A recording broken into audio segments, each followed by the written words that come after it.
100টা টাকার মূল্য আপনাদের জীবনে কতটুকু?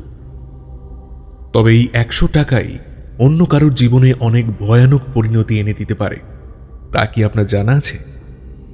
নিরীহ এক পরিবার, এক অন্যায় এবং তার চরম প্রতিশোধ। কিন্তু কি হলো তার পরিণাম? জানতে হলে শুনতে হবে আজকের গল্প শিবাঙ্গনের কলমে 100 টাকার মূল্য। নমস্কার শ্রোতা বন্ধুরা, আমি দেবাঞ্জন, আর আপনারা শুনছেন অন্ধকারের diary.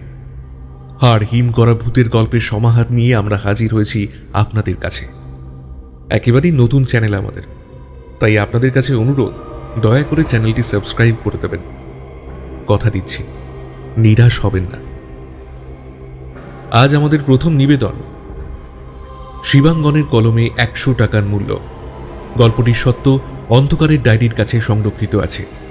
Any digital copy of this content leading to piracy is a crime. Piracy করবেন না, পাইরেসি সাপোর্ট করবেন না। শুরু হচ্ছে আজকের গল্প 100 টাকার মূল্য।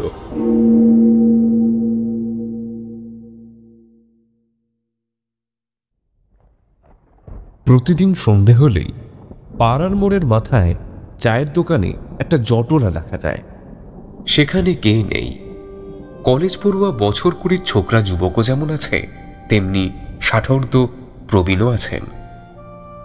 আর তার সাথে অফিস ফেরত লোকজনও দুদণ্ড দাঁড়িয়ে একবার চা খেয়ে মিনিট 10 গল্প করে তারপর বাড়ি যান। প্রতাপগড় চকবাজারের এই চায়ের দোকানটা যেন সত্যিই একটা গল্প দাদুর ঠেক। আর এর মূল কারণ হল দোকানদার ভদ্রলোক, নাম সনাতন। তবে উনি আবাল বৃদ্ধ বনিতার সর্বজনীন জেঠু। ভদ্রলোকের বয়স প্রায় 70। প্রথম জীবনে উনি ভারতীয় সেনাবাহিনীতে ছিলেন, তাই ভেতরে ভেতরে তৈরি হওয়া মজবুত চেহারাটা এখনও ওনার রয়েছে। ওনাকে দেখে কেউ বলতে পারবে না ওনার বয়স এখন 70। দোকানের সমস্ত কাজ নিজে হাতে করেন। আর সবথেকে বড় কথা হলো ওনার ব্যবহার। যত বড় সমস্যায় আসুক না কেন, সনাতন জেঠুর মুখে কোনোদিন চিন্তার ভাঁজ কেউ দেখেনি। সদা হাস্যময় মুখ। আর নিরবিচ্ছিন্নভাবে সেই সূর্যোদয় থেকে প্রায় মধ্যরাত পর্যন্ত মানুষকে চা খাইয়ে চলেছেন। জল ঝড় ঝাপটা যাই হোক না কেন, সনাতন জেঠুর দোকান কোনোদিনও বন্ধ হয়নি। সেদিন বেশ মেঘ করে এসেছিল দেখে বিমল জিজ্ঞাসা করল, বয়স তো হচ্ছে, তাও এখনো রোজ দোকান খোলেন কেন? বাড়িতে বসে থেকেই বা কি লাভ? তবু দোকানটা খুললে তোমাদের সকলের সাথে একটু দেখা হয়, সুখ দুঃখের কথা হয়, আর এটা হয় বলেই বেঁচে থাকতে পারি, নাহলে কবেই মরে যেতাম। কিন্তু জেঠু, আজ তো মনে হচ্ছে প্রচণ্ড বৃষ্টি হতে চলেছে। পশ্চিম আকাশ তো কালো মেঘে ঢেকে গেছে। এই বৃষ্টিটা নামলো বলে আপনি যদি এখনই বাড়ি চলে না যান, তাহলে তো আর ফিরতে পারবেন না। সে তো একরকম ভালোই হবে, সারা রাত দোকান খুলে রাখবো। তবে হ্যাঁ, দুধ যা স্টক আছে তাতে অত রাত অবধি চলবে না। বড় জোর আর 2 পোয়া আছে, তবে চিনি আর চা পাতা ঢের আছে। তাই রাতের দিকে কেউ এসে চা চাইলে তাকে লিক আর চাই খাওয়াতে হবে, বুঝলে? বিমল বুঝতে পারে দোকান বন্ধ করে বাড়ি চলে যাওয়ার কথা সনাতন জেঠুকে বলা একরকম ভস্যে ঘি ঢালার সমান। তাই কথা ঘুরিয়ে বলে, তা যতই রাত হোক না কেন, আপনার কাছে এলে চা পাওয়া যাবেই, কি বলেন? হ্যাঁ ভাই, সে আর বলতে, যতক্ষণ আমার এই শরীরে প্রাণ আছে আর নিজের হেঁটে চলে বেড়ানোর ক্ষমতা আছে, ততক্ষণ তোমরা আমাকে কেউ দোকান বন্ধ করে বাড়ি গিয়ে বিশ্রাম নেওয়ার কথা বলো না। আমার একদম ভালো লাগে না। এই যে আমার দোকানের চা আছে বলেই তো তোমরা সবাই আসছো, দুটো কথা বলে মনের ভার হালকা করছি। আমার দোকানে যদি চা না থাকে তবে কি তোমরা কেউ আসবে বলো? সনাতন জেঠুর কথা শুনে কিছুক্ষণ চুপ করে এ কথাই ভাবে বিমল। কথাটা সত্যি, মানুষ বড় স্বার্থপর। নিজের প্রয়োজন ব্যতীত কোনো কিছুর প্রতি তার কোনো আগ্রহ নেই। আর সনাতন জেঠু জীবনের এই মৌলিক সত্য কথাটাই বুঝে নিয়েছেন। তাই বিমল আর কিছু না বলে প্রসঙ্গ পরিবর্তন করে। আচ্ছা জেঠু, সে না হয় হলো, কিন্তু আপনি কাল বলছিলেন যে আমাদের একটা ভয়ঙ্কর গল্প শোনাবেন, সেটা বলবেন না? হ্যাঁ, সে তো বলবো বলেই ভেবেছিলাম গো, কিন্তু আকাশের অবস্থা তো খুব একটা ভালো নয়। তা তুমি তো এক্ষুনি বাড়ি চলে যাবে, আর বৃষ্টির জন্য আজ এমনিতেও আর কেউ আসেনি। তাহলে তুমি এক কাজ করো, কাল এসো। কাল তো এমনিতেও রবিবার, কালই বলবো না হয়। আরে জেঠু, না না, আমার তো পাশেই বাড়ি, কোনো অসুবিধা হবে না। আর আমি যতদূর জানি মলয়ও আসবে, ও আমাকে বলেছিল ও টিউশন করাতে গেছে, এই এসে পড়লো বলে। আপনি বরং এখনই গল্পটা বলুন। আচ্ছা, সে না হয় তাই হবে।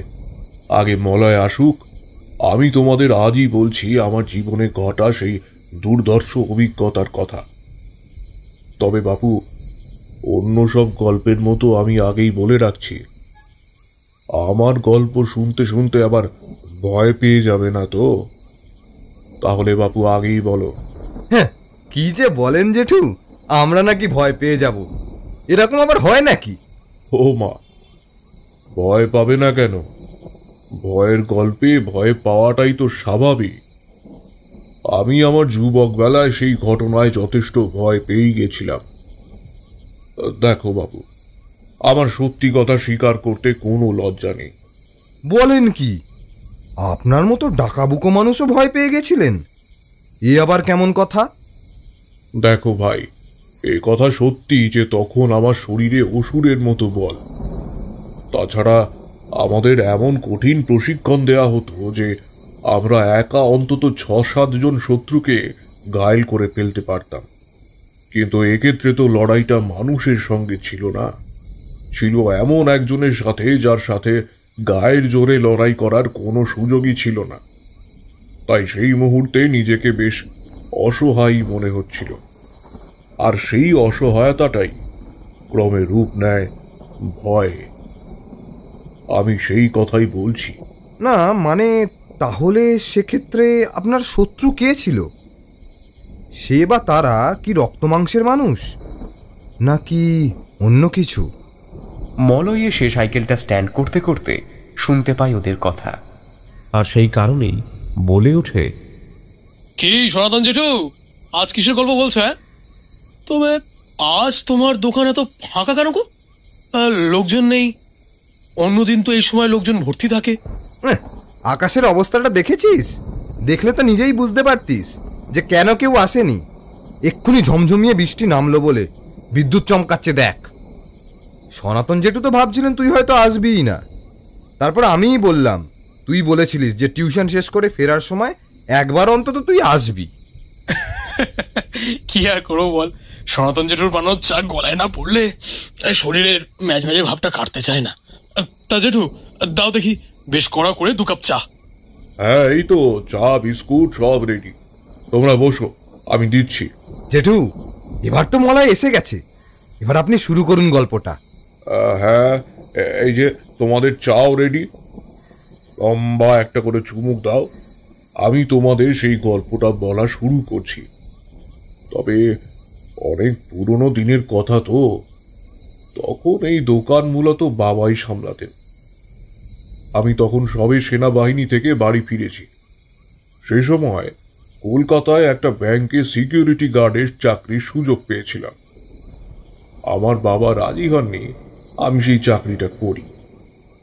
বাবা বলেছিলেন, দেখ বাবা, আমার দোকানটা তো মোটামুটি চালু। কারুর কাছে মাথা নিচু না করে যদি স্বাধীনভাবে কিছু করতে চাস তো তোর ওই কলকাতার চাকরি করতে চাস নে। লোকে দুটো কথা বললে শুনতে কি ভালো লাগে নাকি? মোটেও লাগে না।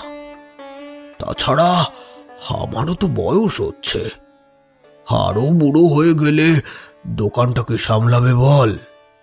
আমি ভেবে দেখলাম বাবার কথাটা ঠিকই।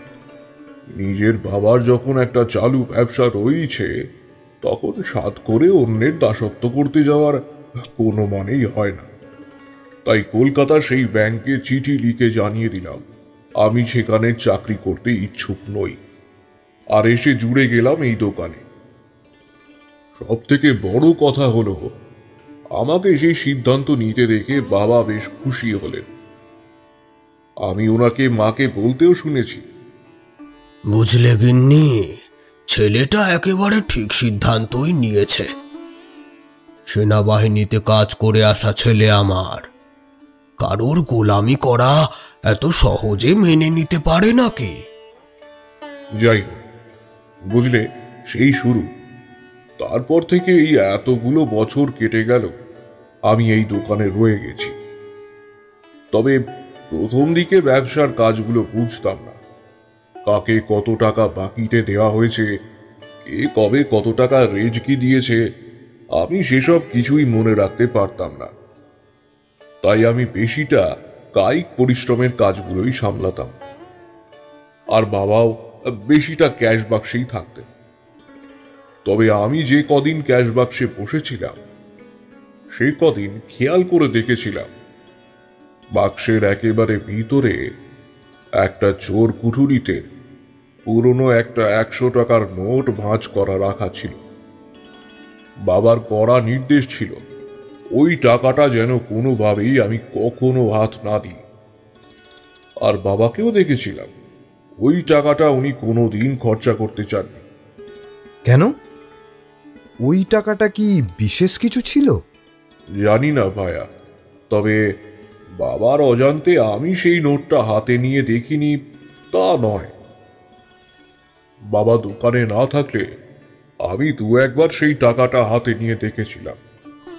আর মিথ্যা বলবো না, আমি কিন্তু কখনোই সেই নোটটায় সেরকম কিছু অস্বাভাবিকতা দেখিনি। তবে একটা কথা বলবো, যেদিনই আমি ওই টাকাটায় হাত দিয়ে দেখেছি, সেদিনই আমার সাথে কিছু না কিছু দুর্ঘটনা ঘটেছিল। তবে প্রথম সেটা আমি বুঝতে পারিনি। বুঝতে পেরেছিলাম কয়েকদিন পরে। জেঠু, ব্যাপারটা একটু খোলসা করে বলুন তো, আপনার কথা তো কিছুই বুঝতে পারছি না। হ্যাঁ, সেটাই ভালো। তোমাদের ব্যাপারটা এক এক করে বলি, না হলে তোমরা বুঝবেই বা কি করে। আমার এখনো মনে আছে সেই দিনটার কথা। বাবা ক্যাশ বাক্সে বসার কারণে আমি সেই টাকাটা দেখার সেভাবে সুযোগ পেতাম না, কিন্তু সেদিন কোনো এক কারণে বাবা একটু তাড়াতাড়ি বাড়ি ফিরে গিয়েছিলেন। আমার মনে আছে, আমি তখন পিছনের ঘরে দোকানের বালতিতে জল ভরে রাখছিলাম পাশের ট্যাপ কল থেকে। বাবা আমাকে ডেকে বললেন, বাবু, আমার বাড়িতে একটু কাজ আছে রে, আমি আজ আর বসছি না। হাতের কাজগুলো মিটিয়ে তুইও বাড়ি চলে আসিস। আর হ্যাঁ, ক্যাশ বাক্স খোলা রেখেই যাচ্ছি। বসন্ত কাকার আসার কথা আছে, মাসকাবারির টাকা দেবে হয়তো। উনি যা টাকা দেবেন সেটা নিয়ে বড় লাল খাতায় লিখে রাখিস, কিন্তু না হলে সামনের মাসে টাকার হিসেব মেলাতে অসুবিধা হবে। বুঝলে ভায়া, তোমাদের তো আগেই বলেছি, ওইসব টাকা পয়সার হিসেব নিকেশ সামলাতে আমার খুব একটা ভালো লাগতো না। তাও যেহেতু বাবা বললেন ওনার বাড়িতে কিছু কাজ আছে, তাই আর কিছু বলিনি। আর আমারও মনে হলো ক্যাশ বাক্সে গিয়ে বসার আমার এমনি সময় হবে না, নিজেরই মেলা কাজ বাকি। তাই থাক, সেটা যেমন আছে, আমি আমার হাতের কাজই মেটাই খন। বসন্ত কাকা এসে হাঁক দিলে তখন দেখা যাবে। তবে বসন্ত কাকা সত্যি এলেন প্রায় আধ ঘন্টা খানেক পরে। এসেই ওনার স্বভাবসিদ্ধ ভঙ্গিতে বাবার নাম ধরে বেশ হাঁক ডাক শুরু করে দিলেন। এমনিতে উনি একটু বেশি কথা বলতেই ভালোবাসেন, আর ওনার গলার জোরও বেশ বেশি। তাই আমি পিছনের বেড়ার ঘর থেকে ওনার ডাক শুনতে পেলাম। হলদার, ও হলদার, কোথায় গেলে গো? দোকান খালি রেখে কি বাড়ি চলে গেলে নাকি? বলি, চোর ছ্যাঁচোরও তো ঢুকতে পারে নাকি? আমি পিছনের ঘর থেকে সাড়া দিলাম, বাবা নেই, বাড়ি চলে গেছেন। আর আপনি একটু বসুন কাকাবাবু, আমি এক্ষুনি আসছি। বাবা বলে গেছেন আপনি আসবেন। হলধর নেই কেন গো? কি হলো? এত সকাল সকাল বাড়ি চলে গেছে? ওর শরীর ঠিক আছে তো? আমি আবারও গলা উঁচু করে বললাম, হ্যাঁ হ্যাঁ, শরীর ঠিক আছে, তবে বললেন বাড়িতে কিছু একটা কাজ মনে পড়ে গেছে, তাই উনি চলে যাচ্ছেন। যাই হোক, আপনি বসুন কাকাবাবু, আমি আসছি।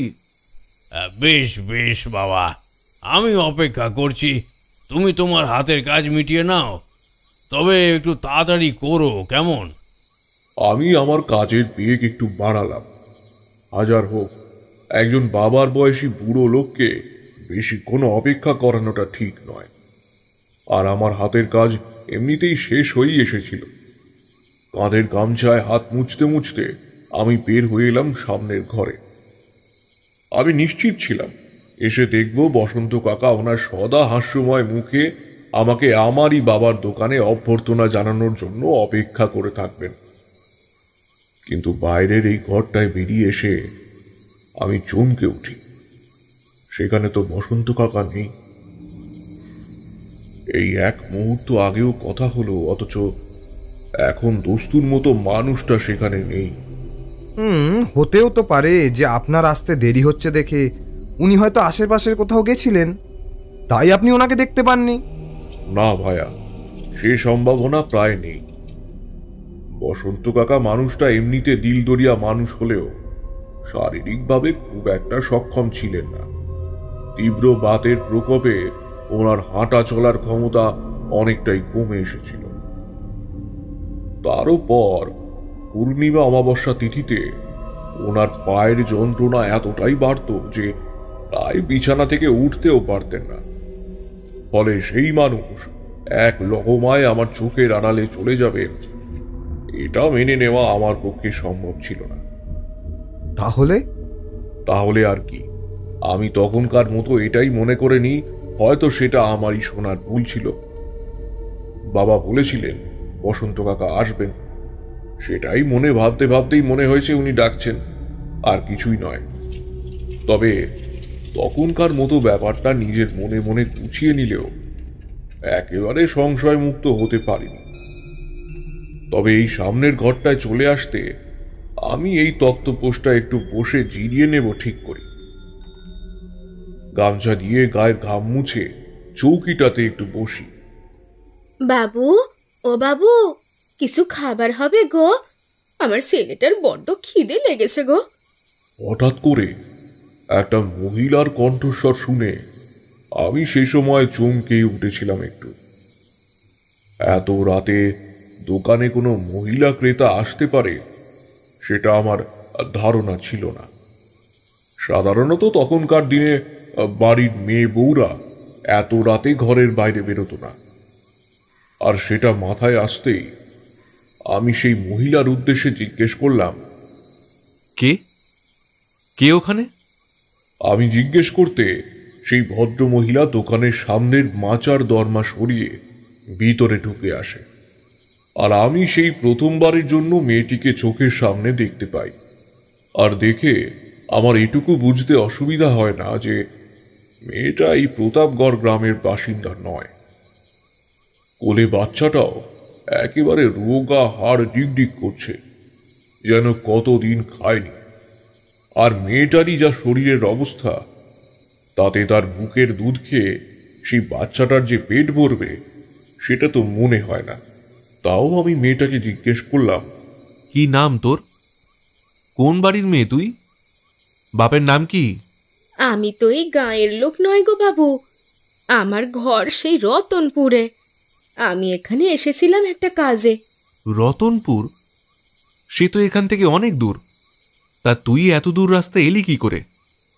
আর তার থেকেও বড় কথা, তোর কোলে ওই বাচ্চাটা কার? কার আবার হবে গো বাবু, আমার নিজের ছেলে। সেই জন্যই তো দেখো না, ছেলেটার জন্য খাবার চেয়ে দৌড়ে দৌড়ে আমি একটু ভিক্ষে করছি। আমি নিজেও তো 3 দিন কিছু খাইনি গো, তবু আমার নিজের জন্য কিচ্ছু চাই না। আমার ছেলেটার জন্য একটু দুধের ব্যবস্থা করে দিলেই হবে গো বাবু। মেয়েটার মুখটা দেখে আমার সত্যি মায়া হলো। তখন বোঝাই যাচ্ছিল মেয়েটা ক্ষুধার্ত, সাথে কোলের ছেলেটাও। আমি তখনই তাকে বললাম, তুই এক কাজ কর, এই বেঞ্চটা এসে বস, আমি তোকে 2টো বিস্কুট দিচ্ছি, সে 2টো খা।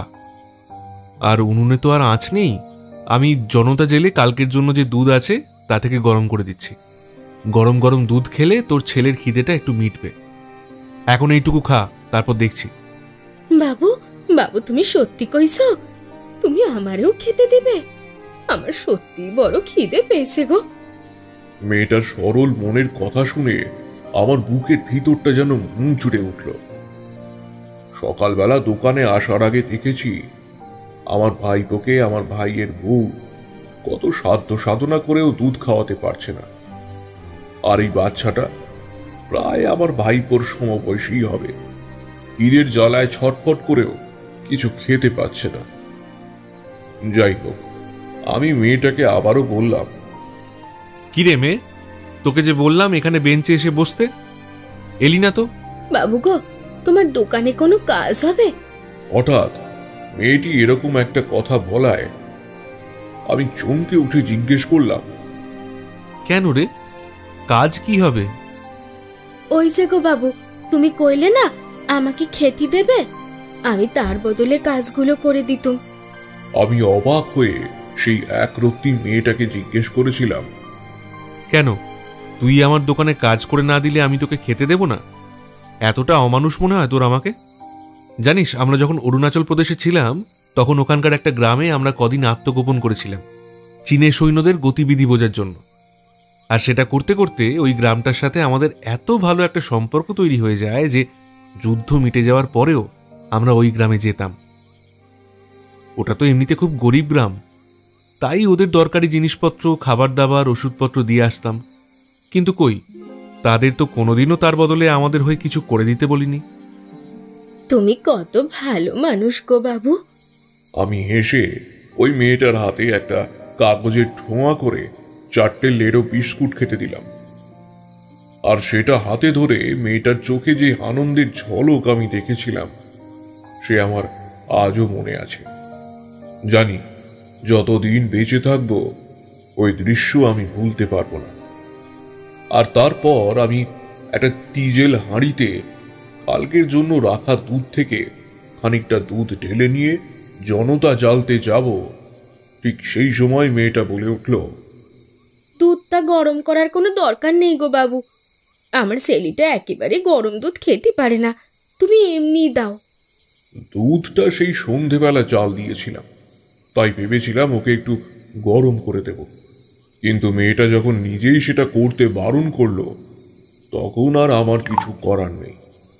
আমি সেই দুধটা একটা গ্লাসে ঢেলে নিয়ে সে মেয়েটার হাতে দিতে যাব, ঠিক সেই সময় মেয়েটি আবারও বলে উঠল, গেলাস আর লাগবে না বাবু, তুমি বরং একটা থালেতেই ঢেলি দাও। কথাটা শুনে আমার মাথার ভিতরে একটা বিদ্যুতের মতো চমক খেলে গেল। একটা ওইটুকু বাচ্চা থালার ওপর থেকে ছড়িয়ে পড়া দুধ কি করে খেতে পারবে? আমি বললাম, থালা? আর বলো না বাবু, আমার ছেলেটা যা দুষ্টু হয়েছে না, কি আর কইব। রাজপুত্রের নাকি আবার থালা থেকে চেটে চেটে দুধ খেতেই ভালো লাগে। সে একটা ভাঙা মাটির মালসা হাতে করে নিয়ে এলো আর আমাকে বলল, না না বাবু, ও থালা আর লাগবে না, তুমি বরং এই মালসাটাই দুধটা ঢেলে দাও, দেখো কেমন চকাত চকাত করে তোমার সামনেই সব সাবার করে দেবে। মেয়েটার কথা শুনে সেই প্রথমবারের জন্য আমার একটু অদ্ভুত লাগলো। আমি তার জন্য কিছুটা স্বাস্থ্যকর খাবার ব্যবস্থা করতে চাইলেও মেয়েটি কিছুতেই সেটা গ্রহণ না করে একেবারে রাস্তা থেকে একটা চূড়ান্ত অপরিষ্কার অস্বাস্থ্যকর মাটির মালসা এনে তাতে নিজের ছেলেকে দুধ খাওয়াতে চাইছে। এটা আমি কিছুতেই মেনে নিতে পারলাম না। কিন্তু ততক্ষণে আমার হাত থেকে এসে সেই তিজেল হাঁড়িটা একরকম ছিনিয়ে নিয়ে মেয়েটা সেই দুধটা মাটির মালসায় ঢেলে নিয়েছে, আর সেটা ওর ছেলেটার সামনে ধরে খেয়ে নিতে বলে। নে নে রে বাবা, দুধটা এবার খেয়ে নে রে, দেখেছ এই বাবুর কত দয়ালু মন, তোর খাবার জন্য কতটা দুধ দিয়েছে দেখ, নে বাবা নে, এবার পেট ভরে এটুকু খেয়ে নে দেখি। ছেলেটার দিকে এতক্ষণ খেয়াল করা হয়নি, খুব সম্ভবত মেয়েটার কোলে সে ঘুমিয়ে পড়েছিল। আর এখানে এসে থেকে এই প্রথমবার পেট পুরে খাবারের আশায় ছেলেটা চোখ মেলে চায়। আর ছেলেটা সেই চাহনি দেখে আমার বুকের ভেতরটা কেঁপে ওঠে। আমি বুঝতে পারি না এটা কোনো রক্ত মাংসের মানুষের চাহনি হতে পারে কিনা। ছেলেটা যে হাড় ডিগডিগে রোগা ছিল সেই কথা তো তোমাদের আগেই বলেছি। সাথে সাথে ছেলেটার চোখের দৃষ্টি ছিল ভয়ঙ্কর শীতল আর হিম করা। চোখের মণিগুলো চোখের কোটর থেকে ঠেলে বেরিয়ে এসেছে। প্রায় আধমালসা দুধ দেখে ছেলেটা খুশি হয়ে হেসে উঠতেই ওর উপর এবং নিচের মাড়ির সাথে সাথে দাঁতগুলো বেরিয়ে এলো। দেখে মনে হবে যেন একটা কঙ্কালের উপর পাতলা চামড়া জড়ানো রয়েছে। এতটাই বীভৎস তাকে দেখতে। আর আমার সামনেই সেই কোলের এক রত্তি ছেলেটা তার লম্বা জিভটা বের করে মালসা থেকে তখন দুধটা চেটে খেতে শুরু করেছে। ঠিক কোনো সাপদ যেমন ভাবে কোনো পাত্র থেকে দুধ চেটে খায় সেই রকম করে। আর সেই ছেলেটার চোখের দৃষ্টি তখনও আমার উপর স্থির। বুঝলে ভায়া, ততক্ষণে আমার কাছে এটা অন্তত পরিষ্কার, এই ছেলে আর তার মা আর যাই হোক রক্ত মাংসের মানুষ নয়। আর ঠিক তখনই সেই মেয়েটি যে কথাটা বলল এটা শুনে আমার আমার মাথার মধ্যে চিন্তা ভাবনা এক নিমেষে কেমন যেন তালগোল পাকিয়ে গেল। মেয়েটি তখন তার বাচ্চাটাকে আদর করে বলছে, বল বাবু, দুধটুকু খেয়ে তোর শরীরটা একটু ভালো লাগছে তো? জানো বাবু, আমি সেই সন্ধিবেলা থেকেই প্রতাপগড়ে এইছি। স্টেশনের ওখানে দুটো খাবারের দোকানে একটু খাবার চাইতে গেলুম, আমায় একবারে দূর দূর করে তাড়িয়ে দিল। আমি বললুম যে আমার ছেলেটার বড় খিদে পেয়েছে। তোমার মতো ভালো মানুষ আর কজন হয় বলো বাবু? দোকানদারগুলো সেই রকমই শয়তান। আমার ছেলেটার কথা বলে ওদের পায়ে পর্যন্ত পড়লুম, তবু কারোর একটু মন ভিজলো না গো। আর একজন তো আমার ছেলেটাকে একটু খেতে দেবার বিনিময়ে আমার পিঠে একেবারে অসভ্যের মতো হাত দিচ্ছিল। বলো তো বাবু, এগুলো কি কোনো মানুষের কাজ? আমার জায়গায় সেদিন অন্য কোনো মানুষ হলে নির্ঘাত বিড়মি খেত। নেহাত আমার ভূতের ভয়টা একটু কম, তাই ধাক্কাটা সামলে নিলাম। কোনো মতে বললাম, না সেটা তো একেবারেই নয়। নয় তো কি বলো? সেগুলো কোনো মানুষের কাজ? ওই জন্যই তো লোকগুলোকে মেরে ওদের গলার নলিটা ছিঁড়ে যেটুকু রক্ত পেলাম তাতে আমার একটু তৃপ্তি হলেও এইটুকু ছেলেকে তো আর সেটা দেওয়া যায় না, তাই না? সেই জন্যই আমার ছেলেটার জন্য বড় চিন্তা হচ্ছিল গো বাবু। জানো তো বাবু, তুমি এই দুধটুকু দিয়ে আমারে বড় বাঁচালে, না হলে তো আমার বেশ ভয়ই লাগছিল। আমার ছেলেটা না আর একটু পরে খিদের জ্বালায় আমারই খেতে শুরু করে দিত। কি বলছিস রে তুই? তোর কি মাথা খারাপ হয়ে গেছে নাকি রে? ও মা, এতে মাথা খারাপ হবার কি আছে গো? ওইটুকু একটা বাচ্চা খিদে পেলে এইটুকু দুষ্টুমি তো করবেই। আরে দেখো না, খিদের চোটে কামড়ে কামড়ে আমার কাঁধের কি অবস্থা করেছে দেখো। এই কথা বলে ওই মেয়েটা ওর শাড়ির আঁচল কাঁধ থেকে সরিয়ে আমাকে দেখালো ওর কাঁধের কাছে বেশ বড় একটা দগদগে ক্ষত। একটু আগে পর্যন্ত ছেলেটা এই কাঁধেই মাথা দিয়ে শুয়েছিল। আমি বাইরে থেকে ভেবেছিলাম ছেলেটা হয়তো ঘুমিয়ে পড়েছে, কিন্তু এখন বুঝতে পারছি ছেলেটা ওর ধারালো দাঁত দিয়ে ওর মায়ের কাঁধের অংশটা কামড়াচ্ছিল, যে কারণেই এই ক্ষত।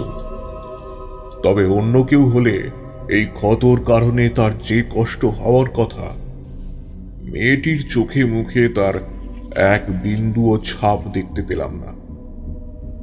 উল্টে মেয়েটা যেন হেসে হেসে ছেলেটার সেই পাশবিক কাজটাকে সমর্থন করছিল। দেখেছো বাবু, এমনিতে আমার ছেলেটা শান্তশিষ্ট হলেও খিদে পেলে কিন্তু ওর মাথা একদম ঠিক থাকে না। আমি ততক্ষণে বুঝে গিয়েছি সামান্য একটু দুধের কৃতজ্ঞতা বশত এই মা আর ছেলে তখনই আমার ওপরে আক্রমণ না করলেও এদের হাত থেকে আমি খুব একটা সহজে নিস্তার পাব না। আর খুব সম্ভবত এই জগতের মানুষ না হওয়ার কারণেই ওরা আগুনকে ভয় পায়। তাই আমি জনতা জ্বালতে গেলে মেয়েটি আমাকে বারণ করেছিল। কথাটা মনে হতেই আমার মাথায় একটা বুদ্ধি এসে গেল। আমি মেয়েটার উদ্দেশ্যে বললাম, ঠিক আছে, তুই এক কাজ কর, তোর ছেলেটাকে এই চৌকিতে ঘুম পাড়িয়ে দে, আর আমি তোর খাবার জন্য দেখছি কিছু বানিয়ে দিতে পারি কিনা। এখন তো সেভাবে দোকানে আর কিছু নেই, কিছু বাসি পাউরুটি আর ডিম আছে। আমি বরঞ্চ সেগুলোকে সেঁকে তোকে দিচ্ছি। হ্যাঁ, খেয়ে বেরিয়ে পড়। না না গো বাবু, তার আর দরকার হবে না। তুমি আমার ছেলেটার জন্য যা ব্যবস্থা করে দিয়েছ এই ঢের, আর আমার কিচ্ছু লাগবে না। আচ্ছা, একটা কথা বললি না তো, তুই এত রাতে তোর ছেলেকে নিয়ে এই গ্রামে এসেছিলি কেন? এমনি এমনি বেড়াতে এসেছিস সেটা তো আর হতে পারে না। না গো বাবু, আমার এই প্রতাপগড়ে আসার সত্যি একটা কারণ আছে। বলতে পারো আমি একজনকে খুঁজছি, তারই খুঁজতে আমি প্রতাপগড়ে এইছি। একজনকে খুঁজতে? কাকে? কি নাম তার? জানি না গো বাবু, শুনেছি তারও নাকি তোমার মতোই একখানা সাইড দোকান আছে। তাই তো আমি এখানে এসে এখানকার সব কটা সাইড দোকানে এসে খোঁজ নি। চায়ের দোকানে এসে খোঁজ নিস? এভাবে কাউকে খোঁজা যায় নাকি? কোনো একটা নাম ঠিকানা কিছু তো একটা চাই, না হলে কি করে খুঁজবি? এ তো খড়ের গাদায় সূচ খোঁজার সামিল। আর তার থেকেও বড় কথা, সেই চায়ের দোকানটা তুই খুঁজছিস কেন সেটা তো বল। আর বলো না বাবু, ওই সাইড দোকানের মালিকটা একটা আস্ত হারামি, এক নম্বরের অর্থ পিশাচ। ঠিক তোমার উল্টোটা, আমার বরের থেকে টাকা একেবারে মেরে দিয়েছে। আমি সেই লোকটারই খোঁজ দিয়ে এখানে এইছি। কেন? কত টাকা মেরে দিয়েছে তোর বরের? আর তুই তাকে খুঁজছিস কেন? তাকে খুঁজে পেলে তার থেকে কি টাকা ফেরত নিবি? সেই জন্যই তুই এখানে এই এত দূরে এসেছিস? দেখো বাবু, তোমার কাছে হয়তো টাকাটা সামান্য, কিন্তু আমার কাছে টাকার গুরুত্বখানা অনেক। ওই 100টা টাকার জন্য আমার স্বামীটা আমারই সেরে গেছে, আমার ছেলেটাও। আমি শুধু 100 টাকার জন্য লোকটারে খুঁজছি না, লোকটারে খুঁজছি আমার জীবনটারে কেন ওই অর্থ পিশাচটা এরম নষ্ট করে দিল তার কৈফিয়ত নিতে। জানো তো বিমল, আমি ওই মেয়েটার মুখে ওই 100 টাকার কথাটা শুনেই চমকে উঠি। কারণ আমি আগে থাকতেই বাবার ক্যাশ বাক্সে একটা 100 টাকার নোট খুব সযত্নে ভাঁজ করে রাখা থাকতে দেখেছিলাম। আমার কেন জানি না মনে হলো মেয়েটা হয়তো সেই 100 টাকার নোটটার কথাই বলছে। কিন্তু কোনোভাবে আমার থেকে প্রথমে আন্তরিক ব্যবহার পেয়ে সে আমাকে ওর সন্দেহের তালিকায় রাখে না। তবে আমি ঠিক করলাম এই মেয়েটাকে কিছু বলার আগে আমাকে পুরো ব্যাপারটা আগে জানতে হবে, আর তার জন্য আমার কিছুটা সময় দরকার। আমি সেই মতো ভেবেই মেয়েটিকে বললাম, দেখ, আমি তো এই গ্রামে মোটামুটি সবাইকেই চিনি, আর তুইও তোর দরকারটা আমাকে বললি। আমাকে বরং একটা সপ্তাহ সময় দে, আমি খোঁজ করে দেখছি কে সেই লোক যার কাছে তোর 100টা টাকা লুকোনো আছে। তুই সামনে শনিবার আবার এই রকম সময়ই আয়, আমি নিশ্চয়ই তার খোঁজ নিয়ে রাখব। আমার কথা শুনে মেয়েটা যেন কেমন একটা আশ্বস্ত হলো। কিছুক্ষণ ভেবে বলল, তুমি আমার উপকার করিছো বাবু, তুমি মানুষটা সে বড্ড ভালো, তাই তোমার উপরে আমি ভরসা করতেই পারি। আমি তাহলে এখন যাচ্ছি, সামনের শনিবার কিন্তু আবার আমি আসব। তুমি তোমার কথা মতো সেই লোকটারই খুঁজে রাখবে। আচ্ছা, একটা কথা বলতো, ধর আমি তোকে সেই লোকটাকে খুঁজে দিলাম, তারপর তুই তার কি করবি? বাবু, সেই লোকটারে আমি কি করব সেটা তুমি তখনই দেখতে পাবে। যাই হোক, এখন আমি আসি। তুমি কিন্তু তোমার কথার দাম কানা রেখো। মেয়েটার কথা শুনে এখনো পর্যন্ত ওকে স্বাভাবিক মনে হলেও এই শেষ কথাটা কেমন যেন অন্যরকম শোনালো। ততক্ষণে আমি এটুকু বুঝতে পেরেছি যে ওই লোকটার প্রতি এই মেয়েটার মনে একটা গভীর রাগ জমে রয়েছে। তাই সে যদি সুযোগ পায় তাহলে সে যে চরমতম প্রতিশোধ নিতে ইচ্ছা হবে না সে কথা বলাই বাহুল্য। আর এই কথা বলে মেয়েটা ওর ছেলেটাকে আবার কোলে তুলে নিয়ে দোকানের বাঁশের বেড়াটা এক হাতে সরিয়ে ধীরে ধীরে বেরিয়ে গেল। আর মেয়েটা বেরিয়ে যাবার পর আমি উপলব্ধি করতে পারলাম এতক্ষণ দোকানের এই ঘরটাতে একটা চাপা গুমোট হাওয়া যেন ঘুরপাক খাচ্ছিল। মেয়েটার ঘর থেকে বেরিয়ে যাবার পরে বাইরের বিশুদ্ধ বাতাস এসে ঘরে ঢুকতে আমি তফাৎটা বুঝতে পারলাম। তবে মজার কথা হলো, এতক্ষণ অবধি মেয়েটা আর ওর কোলের বাচ্চাটার প্রতি এতটাই মনোনিবেশ করেছিলাম যে এই গুমোট গন্ধটার কথা আমার মাথাতেই আসেনি। তবে মেয়েটা যখন বলে গেছে তখন সে যে আবার আসবে সেটা আমি বেশ বুঝতে পেরেছিলাম। আর দোকান থেকে বের হয়ে যখন সে সামনের ওই রাস্তার দিকে এগিয়ে গেল তখনও পর্যন্ত সেই বাচ্চাটার দুটো উজ্জ্বল চোখ আমি দেখতে পাচ্ছিলাম। এমনিতে চারপাশটা অন্ধকার হলেও ঠিক অন্ধকারের মধ্যে যেমন বিড়ালের চোখ জ্বলতে দেখা যায় তেমনি ওই বাচ্চাটার দুটো চোখ জল জল করছিল। আমি দেখলাম বাচ্চাটার ঠায় আমার দিকেই তাকিয়ে আছে, আর আবারও ওর মায়ের কাঁধের কাছের মাংসটা চিবোতে শুরু করেছে। আমি এক দৃষ্টে সেদিকে তাকিয়ে থাকতে থাকতেই শুনতে পেলাম বসন্ত কাকা আমার দোকানে এসে পৌঁছেছেন। তবে আমি যেন একটা ঘোরের মধ্যে ছিলাম, যে ঘোরটা আমার কাটলো বসন্ত কাকার কথাতেই। কিরে সনাতন, তোর বাবা কোথায়? হ্যাঁ, কিছু বলছেন কাকাবাবু? বলছি মানে, আমি তোমার বাবার দোকানে আসার কথা বলেছিলাম। আসলে মাসকাবারি কিছু টাকা জমা করার ছিল তো। তা তোমার বাবা কোথায়? আমার বন্ধুটাকে দেখছি না যে। ততক্ষণে আবার বাস্তব জগতে ফিরে এসেছি। বসন্ত কাকার উদ্দেশ্যে বললাম, বাবা আজকে একটু বাড়ি চলে গেছেন, কিন্তু কাকাবাবু একটা কথা আমাকে বলুন, আপনি কি একটু আগে এখানে এসেছিলেন? আসবো আর কি ভাইপো, এখানে আসবো বলেই তো ট্যাঁকে টাকাটা গুঁজে বাড়ি থেকে বেরিয়েছি। কিন্তু রাস্তায় বেরিয়ে যে কাণ্ড শুনলাম তাতে নিজের কানকেই বিশ্বাস করতে পারলাম না। আর সেই সব কথা বলতে বলতেই তো দেরি হয়ে গেল গো, না হলে আমি অন্ততপক্ষে 1 ঘন্টা আগেই তোমার দোকানে পৌঁছে যেতাম। আমি অবাক হয়ে জিজ্ঞাসা করলাম, কেন, কি হয়েছে? কেন বাবা, তুমি কিছু শোনোনি?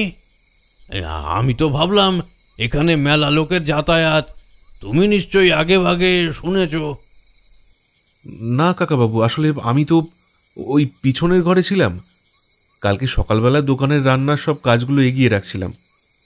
এখানে বাবাই ছিলেন, তাই বাইরের কোনো লোকের সঙ্গে আমার সেভাবে দেখা হয়নি। বাবা বাড়ি চলে যাওয়ার পর হাতের কাজগুলো মিটিয়ে আমি এসে বসলাম। কিন্তু কি হয়েছে সেটা বললেন না তো।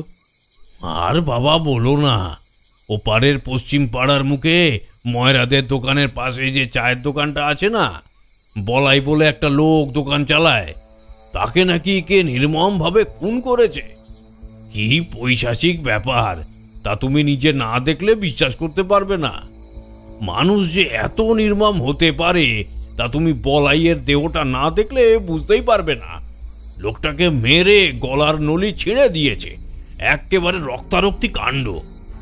বসন্ত কাকার কাছে কথাটা শুনে আমার প্রথম মনে পড়ল সেই মেয়েটার কথা। মেয়েটা বলেছিল আমার দোকানে আসার আগে নাকি এইরকম আরো 2টো চায়ের দোকানে গিয়েছিল। আর তারা ওর ছেলের জন্য খাবার না দেওয়ায় তাদেরও খুন করেছে।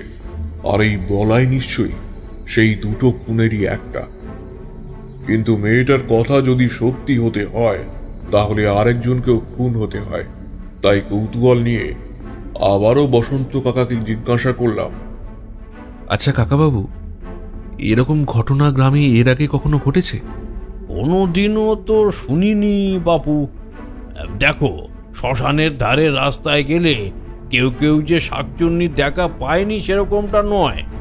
ওরকম পূর্ণিমার রাতে শাকচুন্নি অনেকেই দেখেছে। ওগুলো যতটা না সত্যি, তার থেকে মানুষের মনের ভুল অনেক বেশি। কিন্তু আজকে যে ঘটনাটা ঘটেছে এটা তো আর মনের ভুল নয়, এটা তো ঘোর বাস্তব। তুমি এখনো গেলে দেখতে পাবে বলাইয়ের মৃতদেহটা পড়ে আছে। আমি নিজের চোখে দেখে আসছি। না না, তার আর কোনো দরকার নেই বাবা।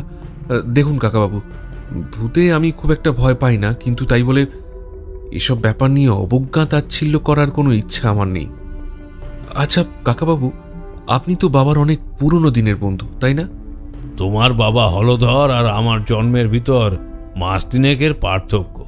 আমি ছোট, তাই সেই সুবাদে তোমার বাবাকে দাদা ডাকলেও বলতে পারো আমরা ওই পিটাপিটি বড় হয়েছি। কিন্তু তুমি এখন কথা কেন জিজ্ঞাসা করছো?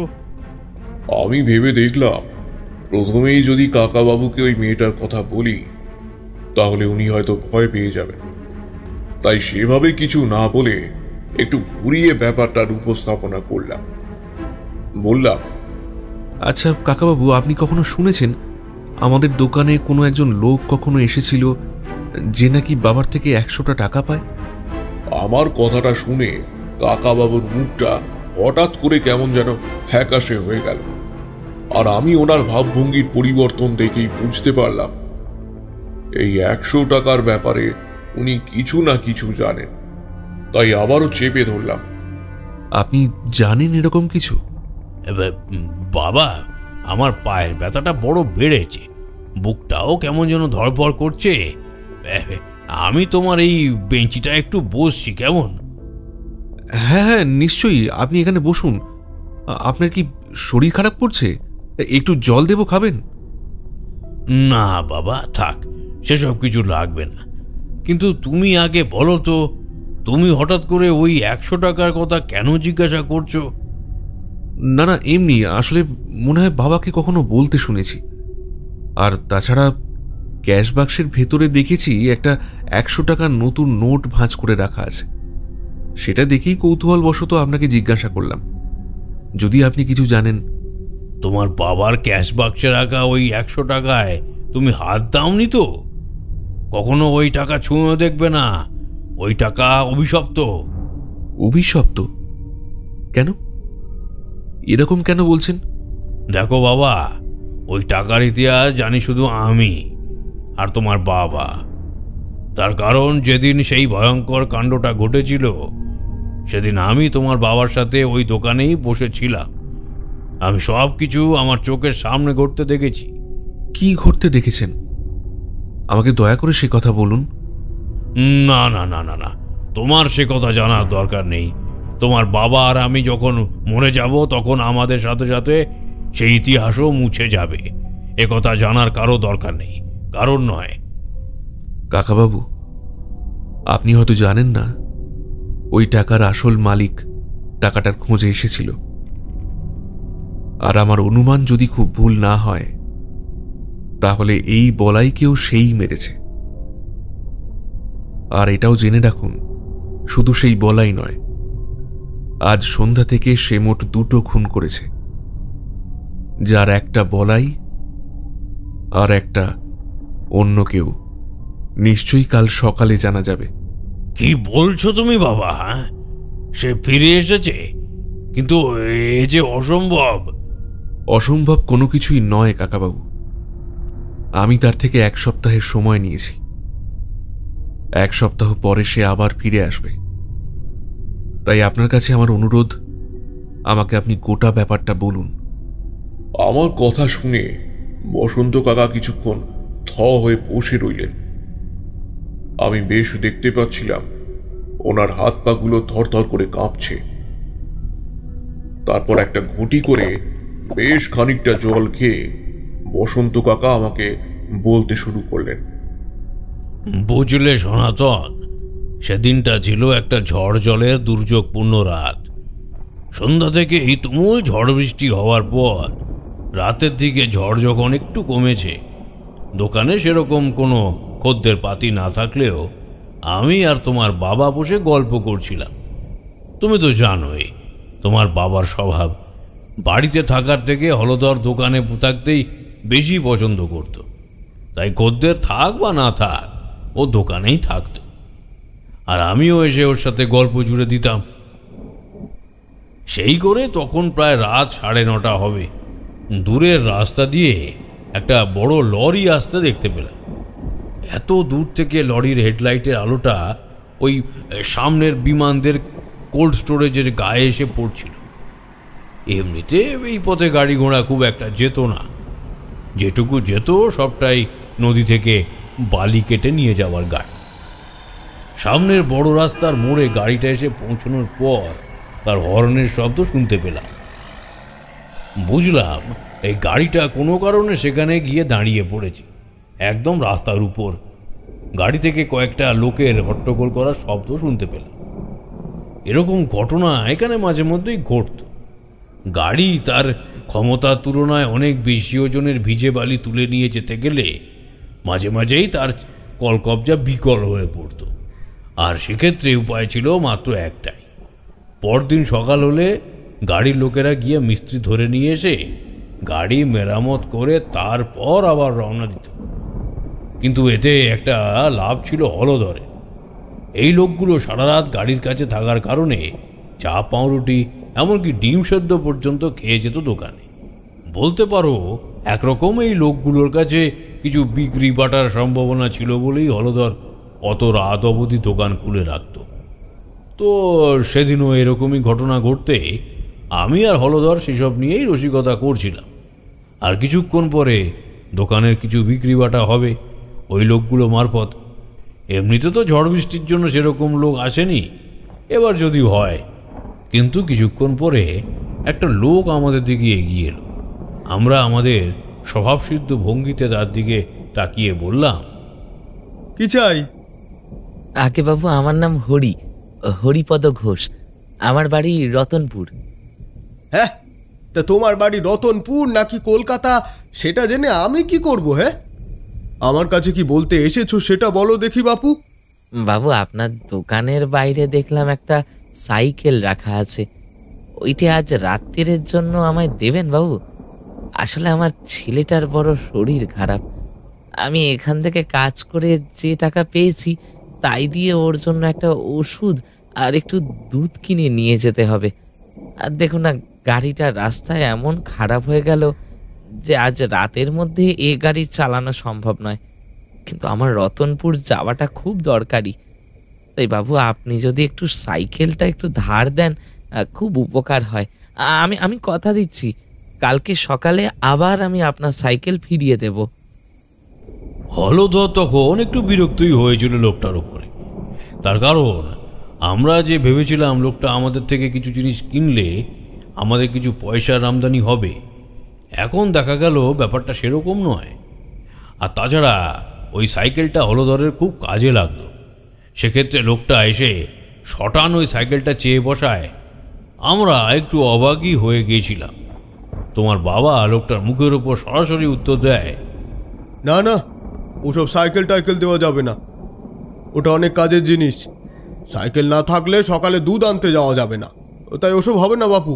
তুমি একবারই এগিয়ে দেখো দেখি। বাবু, এখানে আমি কাউকে চিনি না, কাজের সূত্রে আসি আর কাজ মিটে গেলে চলে যাই। তার উপর বৃষ্টি বাদলের মধ্যে এমনিতেই সব দোকানপাট বন্ধ, কোথায় আর যাবো বাবু সাহায্য চাইতে? আপনি দিন না সাইকেলটা, আমি কথা দিচ্ছি আগামীকাল সকাল হলেই আমি আপনার সাইকেল আবার দিয়ে যাব। আমার ছেলেটার মুখে ওষুধটা পৌঁছে দেওয়াটা খুব দরকারি বাবু। সে তোমার ব্যাপার, তুমি সামলাও, আমি কি করব? এই সাইকেলটা আমার কাজের জিনিস, তাই কান খুলে শুনে নাও, ওটা দেওয়া যাবে না। বাবু, আমি জানি ওটা আপনার কাজের জিনিস, শুধু একটা দিন একটু অসুবিধা করে চালিয়ে নিন। আমি আমার ছেলের কাছে ওই ওষুধটা পৌঁছে দিয়েই কাল সকালে আবার আপনার সাইকেলটা ফেরত দিয়ে যাব। না না বাপু, রতনপুর এখান থেকে প্রায় 8 মাইল রাস্তা। তুমি একবার গিয়ে যদি চম্পট দাও তাহলে কেউ তোমার টিকিটাও খুঁজে পাবে না। তারপর কি আমি রতনপুর গিয়ে লোকের দুয়ারে দুয়ারে খুঁজে বেড়াবো আমার সাইকেল কোথায় আছে? না না, অত হ্যাপা নিতে পারবো না বাপু। কিন্তু আমার যে ওই সাইকেলটা খুব দরকার বাবু, ওটা না হলে আমি যে রতনপুরে আমার ছেলের কাছে ওষুধটা পৌঁছাতে পারবো না। দেখুন না বাবু, আমি আমি দুটো পায়ে পড়ি বাবু, আমি দুটো পায়ে পড়ি। আর তাছাড়া আমার লরি তো বাবু এখানেই রইল, লরি নিতে তো আমি এখানে আসবই। কি ভাই বসন্ত, তুমি কি বলো? এই যদি আমার সাইকেলটা নিয়ে চম্পট দেয় তাহলে ভুগতে তো আমাকেই হবে, তাই না? আর লরিটা যদি চুরির হয়, হ্যাঁ, তাহলে তো ছেড়েই দিলাম। না না না, সাইকেল দেওয়া যাবে না। বুঝলে ভাইপো, তখন আমি তোমার বাবাকে বলি, আচ্ছা একটা কাজ করো হলধর, ওর থেকে কয়েকটা টাকা নিয়ে নিজের কাছে রেখে দাও, তাহলে সেই টাকাটার জন্য ওকে ফিরে আসতেই হবে। আর যদি না আসতে পারে তাহলে সেই টাকাটা তোমার কাছেই রয়ে যাবে। আমার কথা শুনে হলধর রাজি হয়, আর সেই হরি নামের ছেলেটাকে বলে, দেখো বাপু, তোমার কাছে কিছু টাকা থাকলে সেটা আমার কাছে রেখে যাও। সাইকেল যখন ফেরত নিতে আসবে তখন সেটা ছাড়িয়ে নিয়ে যাবে। আমি তোমার টাকা খরচ করব না, রেখে দেব। তুমি সাইকেল ফেরত দিয়ে না হয় তোমার টাকা ছাড়িয়ে নিও। কিন্তু বাবু, টাকা বলতে তো আমার কাছে শুধু ওই 100 টাকার একটা নোটই আছে। আমাদের মালিক কিছুতেই টাকা দিচ্ছিল না। আমি ছেলের জন্য একটু দুধ কিনবো বলে অনেক ঝামেলা করে ওনার থেকে টাকা নিয়েছি। এটা ছাড়া তো আমার কাছে আর কিছু নেই। তা বেশ, তো তুমি ওই টাকাটাই না হয় আমার কাছে রেখে যাও, তারপর সাইকেলটা ফেরত দিয়ে আবার তোমার 100 টাকা তুমি নিয়ে যেও। কিন্তু বাবু, তাহলে আমার ছেলের জন্য দুধ কি করে কিনবো? আপনাকে টাকাটা দিয়ে দিলে আমার কাছে কিছুই তো থাকবে না। আর দেখো বাপু, তোমার তো ফ্যাচাং আমি নিতে পারবো না। ভালো কথা বললাম, যদি চাও তাহলে টাকাটা রেখে সাইকেলটা নিয়ে বাড়ি যাও, ব্যাস। বুঝলে সনাতন, লোকটা কিছুক্ষণ দাঁড়িয়ে কি জানি ভাবলো। হয়তো ওর মাথায় কাজ করছিল সেদিন রাতে যে কোনো মূল্যে ওর ছেলের কাছে পৌঁছে ওষুধগুলো দেওয়াটা ওর কাছে সবার আগে কর্তব্য। তারপর দিন সাইকেল ফেরত দিয়ে টাকাটা নিয়ে না হয় ছেলের জন্য কিছু কিনে নিয়ে যেত। এই বলে লোকটা দুবার জোরে জোরে নিজের মাথাটা নাড়িয়ে লুঙ্গির ট্যাগ থেকে ওই 100 টাকার নোটটা বের করে ওই ক্যাশ বাক্সের উপরে রাখে। তারপর একটাও কথা না বলে সাইকেলটা নিয়ে চলে যায়। কিন্তু লোকটা কি তাহলে আর পরদিন সাইকেল ফেরত নিয়ে আসেনি? সাইকেল ফেরত নিয়ে আসবে কি গো, সে তো যেতেই পারেনি। আমাদের সামনেই বড় রাস্তায় ওটার সঙ্গে সঙ্গে ও যে লরিটা করে আসছিল সেটা দুরন্ত গতিতে ছুটে এসে ওকে চাপা দেয়। ছেলের জন্য ওষুধ কিংবা দুধ কেনার জন্য ওর মালিকের সাথে এতটাই অভদ্র ব্যবহার করেছিল যে মালিক ওর উপর প্রতিহিংসা থেকে ওকে শেষ করে দেওয়ার মনস্থ করে। ওই লোকটা যতক্ষণ আমাদের দোকানে এসে কথা বলছিল ততক্ষণ কোনো মতে ওই বিফল হয়ে যাওয়া লরিটা ঠিক হয়ে যায়। সেটা ওই হরি জানতো না, তাই ওকে রাস্তায় সাইকেল নিয়ে যেতে দেখে ওর মালিকের নির্দেশ মতো ওই ড্রাইভার ওকে চাপা দেয়। রাস্তার পাশে ওর সাইকেলটা পড়েছিল, আর মৃতদেহটা লরির চাকা একেবারে রাস্তার সাথে। না গো, হ্যাঁ, আমার এখনো খারাপ লাগে, খুব খারাপ লাগে। সে কি বলছেন কাকাবাবু? তার মানে ওই লোকটা ওর ছেলের কাছে সেদিন পৌঁছতেই পারেনি, আর ওর দেওয়া সেই 100 টাকাটা আজও এখানে পড়ে আছে? হ্যাঁ বাবা, তুমি একদম ঠিক বলেছ। আমরা সাইকেলটা তুলে নিয়ে আসলেও ওর ওই 100 টাকাটা ওর পরিবারের কাছে ফিরিয়ে দিতে পারিনি। তাই হলধরকে বলেছিলাম ওই টাকাটা যেন ও খরচ না করে। কোনোদিন যদি সুযোগ হয় তাহলে ওই পরিবারের হাতে ওই টাকাটা ফেরত দিতে হবে। কিন্তু তার থেকে যে অনেক দেরি হয়ে গেছে কাকাবাবু। আমার যতদূর মনে হয় ওই হরি দুধ এবং ওষুধ সময় মতো না নিয়ে পৌঁছনোয় ওর বাচ্চাটা রোগে ভুগে মারা যায়, আর সেই মৃত্যুর প্রতিশোধ নেওয়ার জন্যই ওর স্ত্রী এখন সেই লোকটার খোঁজ করে চলেছে যে হরির থেকে ওই টাকাটা নিয়েছিল, আর সেই খোঁজেই সে সামনের সপ্তাহে আবার আসবে। আর আমাকে যে করেই হোক এই টাকাটা ওকে ফিরিয়ে দিতে হবে। এই কথা বলে ক্যাশ বাক্সের ঢাকনাটা খুলে আমি ওই কুঠুরি থেকে 100 টাকার নোটটা বের করে নিজের 2 হাতের মুঠোয় ধরে ওই মেয়েটার কথা ভাবতে থাকি। মেয়েটাকে এই 100টা টাকার জন্য সারা জীবন কত কষ্টই না পেতে হয়েছে।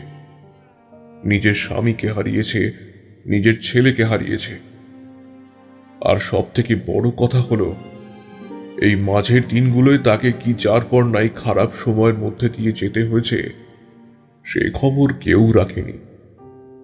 আর আজ যখন সেই মেয়েটা এই গোটা প্রতাপগড়ে তার হারিয়ে যাওয়া টাকাটা খুঁজতে বেরিয়েছে, তার প্রতিহিংসার আগুনে পুড়ে ছারখার হওয়ার উপক্রম, তখন সকলের খোঁজ পড়েছে ওর টাকা ওকে ফেরত দেওয়ার জন্য। কিন্তু সাথে সাথে আমি বুঝতে পারলাম যদি এখনই ওকে থামানো না যায় তাহলে আরো বড় কোনো বিপদের সম্ভাবনা তৈরি হতে চলেছে। আর আমার সেই চিন্তার মাঝেই বসন্ত কাকা বলে উঠলেন, তুমি কি ভাবছো বাবা সনাতন? ওই মেয়েটা কি তাহলে আমাকেই খুঁজছে? কারণ হরির থেকে ওই টাকা রাখার পরামর্শ আমি দিয়েছিলাম। বসন্ত কাকার দিকে তাকিয়ে কিছু একটা বলতে যাবার চেষ্টা করতেই আমি ওনার দিকে তাকিয়ে যা দেখলাম তাতে তাতে আমার মেরুদণ্ড পেয়ে একটা হিমশীতল স্রোত বয়ে গেল। এই প্রথমবারের জন্য ভয়ে আমি যেন কেঁপে উঠলাম। আমি দেখতে পেলাম বসন্ত কাকা যে বেঞ্চের কোনাটায় বসে রয়েছেন ঠিক তার পিছনে দাঁড়িয়ে সেই মেয়েটা, আর যথারীতি তার কোলের সেই বাচ্চাটা। মেয়েটা বসন্ত কাকার কথা শুনছে, আর ছেলেটা সেই একই রকম ক্ষুধার্ত জলজলে চোখ নিয়ে সে তখনও তাকিয়ে আছে আমার দিকে। আমার সাথে চোখাচোখি হতেই সেই মেয়েটা বলে উঠল, জানো বাবু, আমি জানতাম তুমি মানুষটা খুব ভালো, তুমি আমার লোককে ঠিক পৌঁছে দেবে। কথাটা বলেই মেয়েটা অদ্ভুত শব্দ করে হেসে উঠল। তার সেই হাসির শব্দ যে কি ভয়ঙ্কর তোমরা না শুনলে বিশ্বাস করতে পারবে না। আমার আজও মনে আছে সেই শব্দে যেন আমার 2 কানের পর্দা ফেটে যাবার উপক্রম। আমি 2 হাতে আমার কান চাপা দিয়ে সেখানেই বসে পড়লাম। আমার মাথার ভিতরে তখন অসম্ভব যন্ত্রণা হচ্ছে, আর আমি দেখতে পেলাম মেয়েটা ধীরে ধীরে এগিয়ে যাচ্ছে বসন্ত কাকার দিকে। হ্যাঁ গো বুড়ো, তুমি যে ওই বাবুর বাবার মনের টাকার লোভটা ঢুকালে, তাতে তোমার একবারও মনে হলো না ওই টাকাটা না থাকলে আমার ছেলেটা আজ খেয়ে পড়ে কি করে বেঁচে থাকতে পারত? পেটে যদি খাবারই না থাকে তাহলে আর ওষুধ কি কাজ করে বাবু? এই সহজ সত্যিখানা তুমি বুঝতে পারলে না? আমি এসব কিছুই বুঝতে পারিনি। আমি হলধরকে খুব সাধারণভাবেই কথাটা বলেছিলাম। হ্যাঁ, খুব সাধারণভাবেই। তোমার এই সাধারণ কথার চক্করে সেদিন রাতে যে আমার ছেলেটা মরে গেল বাবু, তার কি হবে? আর আমি এমনই অবাগা মা যে মরার সময় আমার ছেলেটার মুখে একটু খাবার পর্যন্ত তুলে দিতে পারলাম না। খিদের জ্বালায় ছটপট করতে করতে আমার ছেলেটা মরে গেল। তার কি হবে বাবু? আমার ছেলের জীবনের দামটা কে দিবে? আমার ছেলের জন্য ওর বাবা যে দুধটা কিনে নিয়ে যেতে এসেছিল সেটার দামটা কে দেবে বাবু? আমি বিশ্বাস করো, আমি এসব কিছুই করিনি এসব কিছুই আমি। তোমার না বোঝার কারণে যে আমার জীবনটা নষ্ট হয়ে গেল বাবু, তাই এর দামটা যে তোমারে দিতেই হবে বাবু।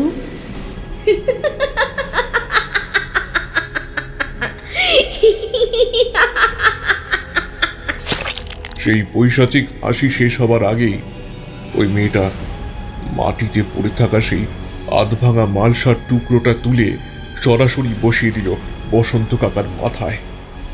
আমি দেখতে পেলাম বেশ জোরে একটা শব্দ হয়ে ওনার মাথাটা ফেটে গেল, আর আর মাংসর টুকরোটাও খণ্ড বিখণ্ড হয়ে ছিটকে গিয়ে পড়ল চারপাশে। আর সেখান থেকেই একটা ধারালো ত্রিভুজের মতো টুকরো তুলে নিয়ে মেয়েটা সরাসরি বসিয়ে দিল বসন্ত কাকার চোখে। ফিনকি দিয়ে রক্ত বেরিয়ে এলো।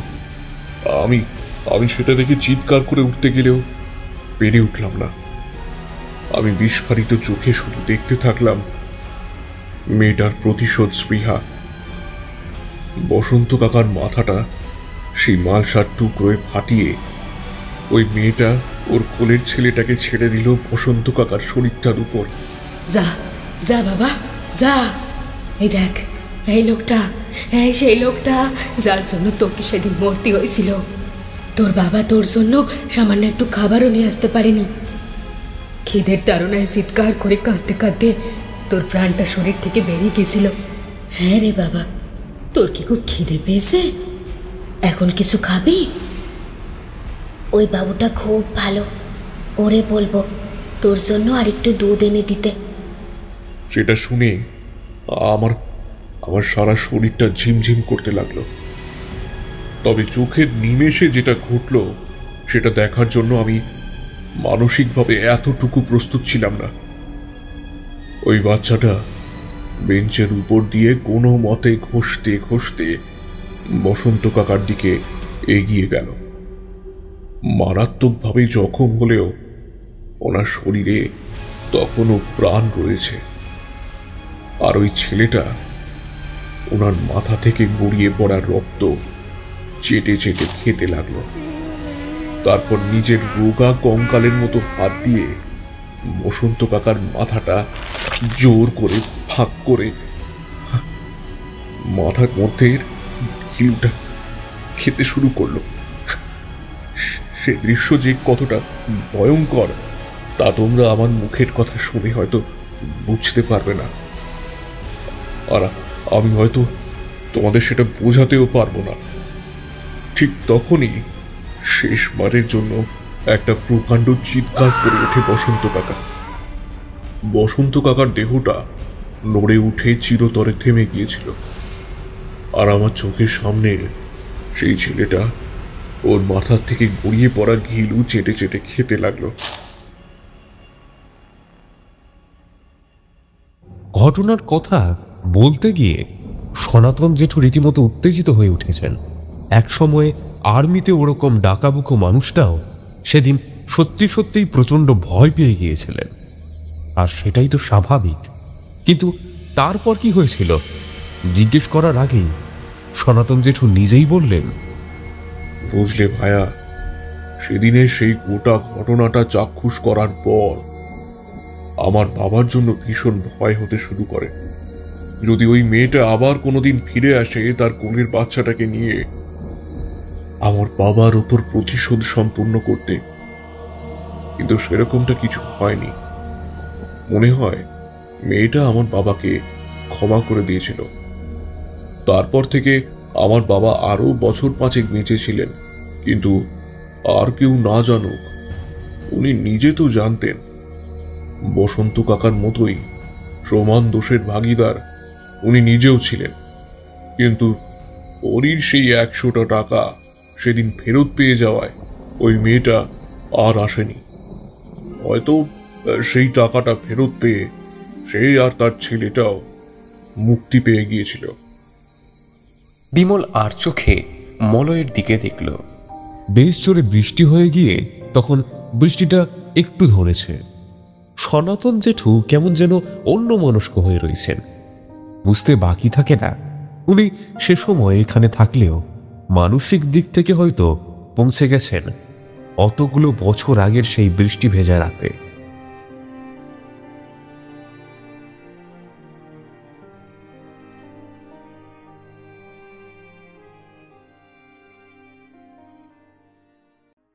শুনছিলেন আজকের গল্প শিবাঙ্গনের কলমে 100 টাকার মূল্য। আজকের গল্পে কথকের ভূমিকায় রূপঙ্কর, বিমলের চরিত্রে ফিদা, মলয়ের চরিত্রে কালপুরুষ, হরিপদর চরিত্রে সৌরভ রায়, যুবক বসন্ত ও বৃদ্ধ বসন্তের ভূমিকায় পার্থ মুখোপাধ্যায়, রত্নার ভূমিকায় বর্ণালী, যুবক হলধর ও বৃদ্ধ হলধরের চরিত্রে অয়ন সাহা, যুবক সনাতন ও বৃদ্ধ সনাতনের চরিত্রে আমি দেবাঞ্জন। শব্দ সংযোজন ও আবহ 62 FPS স্টুডিও। প্রচ্ছদ রৌনক। নাট্যরূপ ও গ্রাফিক্সে ফিদা। সমগ্র পর্ব পরিচালনায় টিম অন্ধকারের ডায়েরি। গল্পটি ভালো লেগে থাকলে অবশ্যই একটি লাইক করুন এবং শেয়ার করুন তাদের সাথে যারা এই ধরনের ভৌতিক গল্প শুনতে ভালোবাসেন। এরকম আরও হাড় হিম করা গল্প শুনতে সাবস্ক্রাইব করুন অন্ধকারের ডায়েরি। ভয় যেখানে বাস্তব, অন্ধকার সেখানে গভীর।